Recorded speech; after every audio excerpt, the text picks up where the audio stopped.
Hello everyone, welcome back to part 2 of our psychiatric MCQ challenge. आज के session में आपको मिलेंगे और इम्पॉर्टेंट क्वेश्चन फास्ट पेस्ड और इजी एक्सप्लेनेशन के साथ। सो रेडी हो? चलिए शुरू करते हैं और देखते हैं कि आप कितना स्कोर करोगे।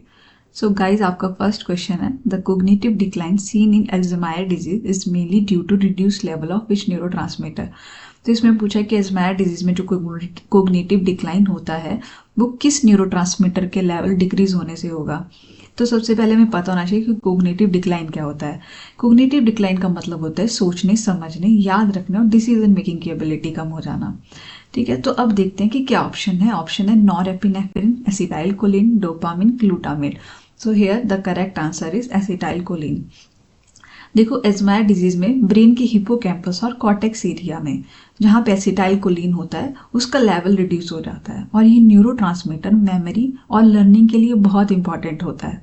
इसी की कमी से पेशेंट को मेमोरी लॉस, कंफ्यूजन और कोग्निटिव डिक्लाइन देखने को मिलेगा। तो याद रखो, अल्जाइमर डिजीज में क्या होगा, एसिटाइलकोलिन का लेवल डिक्रीज कर जाएगा। नेक्स्ट क्वेश्चन है, an elderly client believe that his neighbour are stealing his belonging. The belief is consistent, organized and present for a month. Which condition is most likely? So option है delirium, dementia, acute intoxication, panic disorder. यहाँ भी keyword ध्यान से देखो, consistent, organised और month से present है। तो ये इंडिकेट करता है सिस्टमाइज्ड डिल्यूजन, जो डिमेंशिया में ज़्यादा कॉमन होता है। अब देखो, डिमेंशिया में सिम्टम ग्रेजुअली डेवलप होंगे, कॉन्शियसनेस क्लियर रहेगी और डिल्यूजन वेल ऑर्गेनाइज्ड और लॉन्ग लास्टिंग होते हैं। जैसे एग्जाम्पल ले लेते हैं कि कोई मेरा सामान चुरा रहा है, जबकि डिलीरियम में सडन ऑनसेट होता है, कॉन्शियसनेस फ्लक्चुएट करती है, थिंकिंग डिसऑर्गेनाइज्ड होती है, डिल्यूजन फ्रेगमेंटेड होती है। So remember, chronic plus organised delusion is equal to dementia और acute plus fluctuating confusion is delirium. So that's why the correct answer is dementia. Next question है, according to Erik Erikson, the stage of industry versus inferiority occur during which period of development?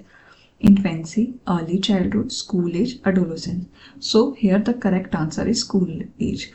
Ericsson की psychological theory के according industry versus inferiority stage 6 to 12 के बीच में होती है, यानी school as period.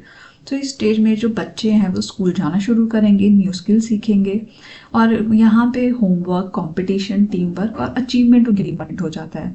अगर child successful feel कर रहे हैं तो उस वजह से कॉन्फिडेंस और कॉम्पिटेंस डेवलप होगी। सो दिस इज़ अ इंडस्ट्री। और अगर वो बार बार फेल हो रहे हैं या फेलियर महसूस कर रहे हैं तो चाइल्ड को लगता है कि वो दूसरों से कमज़ोर है। So this is the inferiority complex. So easy trick से याद रखते हैं, school age is equal to school skill and achievement which is equal to industry versus inferiority. Okay, next question है, a man consciously hold back his tear because he feel his emotional expression would distress his wife. Which defense mechanism does this illustrate? So option है denial, rationalization, suppression, projection. So here the correct answer is suppression. तो suppression एक conscious defence mechanism है जिसमें जो person होता है वो जानबूझकर अपनी फीलिंग्स को कंट्रोल करता है। यहाँ आदमी को पता है कि वो इमोशनल है, लेकिन वाइफ को डिस्ट्रेस से बचाने के लिए वो अपने आंसू को होल्ड कर रहा है, इसीलिए ये सुप्रेशन का एग्जाम्पल है। नेक्स्ट क्वेश्चन है, while a patient is receiving treatment with clozapine which investigation must be perform weekly? Liver function test, thyroid function test, complete blood count, serum creatinine. So here the correct answer is CBC. देखो, clozapine एक atypical antipsychotic drug है जो mainly treatment resistant schizophrenia में use होती है, लेकिन इस drug का एक सीरियस साइड इफेक्ट होता है, दैट इज ए ग्रेनुलोसाइटोसिस। ए ग्रेनुलोसाइटोसिस का मतलब होता है WBC सेल का लेवल कम हो जाना। अगर WBC या न्यूट्रोफिल बहुत कम हो जाए तो पेशेंट को सीवियर इन्फेक्शन का रिस्क हो जाता है, जो लाइफ थ्रेटनिंग भी हो सकता है। इसी वजह से क्लोजापिन थेरेपी के दौरान रेगुलर ब्लड मॉनिटरिंग कंपलसरी होती है। तो फर्स्ट 6 मंथ में हम वीकली WBC चेक करते हैं। सो गाइस, नेक्स्ट क्वेश्चन है, a client has been prescribed an monoamine oxidase inhibitor for depression. Which of the following food should the nurse instruct the client to avoid? So options हैं fresh apples, aged cheese, boiled rice, steamed vegetable. So here the correct answer is aged cheese. जो मायोस होते हैं कि ये क्या करते हैं, monoamine oxidase enzyme को ब्लॉक कर देंगे। जो मोनोअमाइन ऑक्सीडेज है, इसका नॉर्मली बॉडी में ये काम होता है टायरामिन को ब्रेक डाउन करना। मान लो अगर पेशेंट टायरामिन रिच फूड ले रहा है और साथ में ये ड्रग भी ले रहा है, तो उसकी वजह से क्या होगा, बीपी एकदम से राइज कर जाएगा, क्योंकि जो टायरामिन है वो क्या करता है, नॉर एपिनेफ्रिन को डायरेक्टली ब्लड स्ट्रीम में रिलीज करता है। तो अब हमें पता भी होना चाहिए कि टायरामिन रिच फूड कौन कौन से होते हैं। तो याद रखो, जैसे एज चीज हो गया, फर्मेंटेड फूड्स हो गए, पिकल्स हो गए, स्मोक्ड और processed meat, wine and beer, soya sauce. So इन फूड्स को जब भी आप ये ड्रग ले रहे हो अवॉइड करना है। Next question is, a 10-year-old child diagnosed with ADHD is prescribed a first-line medication to improve attention and reduce hyperactivity. Which drug is most appropriate? So option है atomoxetine, methylphenidate, clonidine and bupropion. So here the correct answer is methylphenidate, क्योंकि यहाँ पे आपसे पूछा first line medication. Okay, methylphenidate is the first line pharmacological treatment which is used in ADHD because ये क्या है, एक स्टिमुलेंट है जो डोपामिन और नॉरएपिनेफ्रिन को ब्रेन में इंक्रीज करता है और which help in improving the attention, focus and impulse control. Other option जैसे कि अटोमॉक्सिटिन और क्लोनिडिन है, they are also used when stimulant are contraindicated और नॉट टॉलरेटेड।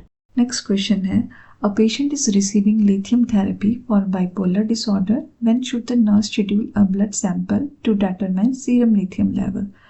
So options हैं before lunch, in the afternoon, before breakfast, before bedtime. So यहाँ पे correct answer होगा आपका बिफोर ब्रेकफास्ट। जब भी हमने सीरम लिथियम का ब्लड सैंपल लेना होता है वो हम लास्ट डोज के 12 आवर्स के बाद लेते हैं। अगर मान लो जो लास्ट डोज थी लिथियम की वो बेड टाइम पे ली थी, तो ये बहुत ही ज़्यादा कन्वीनियंट हो जाता है कि हमें ब्लड सैंपल नेक्स्ट मॉर्निंग लेना है बिफोर द मॉर्निंग डोज। अब नेक्स्ट क्वेश्चन है, which of the following drug is not classified as an anti depressant? Options हैं fluoxetine, amitriptyline, sertraline and diazepam. So here the correct answer is diazepam, because देखो जो ये first drug है that is fluoxetine, it is a SSRI anti depressant, और जो हमारी amitriptyline है this is a tricyclic anti depressant, and third is sertraline, this is a SSRI anti depressant, और last जो हमारी डाइज़ापम थी it is a benzodiazepine which is used as an sedative और muscle relaxant, not an antidepressant. Now the last question is, a client is being discharged on haloperidol therapy. Which activity should the nurse instruct the client to avoid until they know how the medication affect them?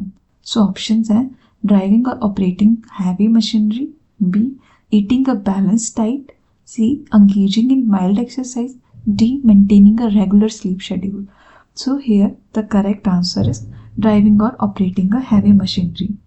देखो जो भी patient haloperidol लेते हैं उनको advice किया जाता है कि आपने ना ही ड्राइव करना है और ना ही हैवी मशीन ऑपरेट करनी है जब भी आप इस मेडिसिन को ले रहे हो, बिकॉज इसका साइड इफेक्ट होता है dizziness and drowsiness. So guys ये था आज का साइकेट्रिक MCQ का सेशन पार्ट 2। अब हम इसको यहीं पे ख़त्म करते हैं।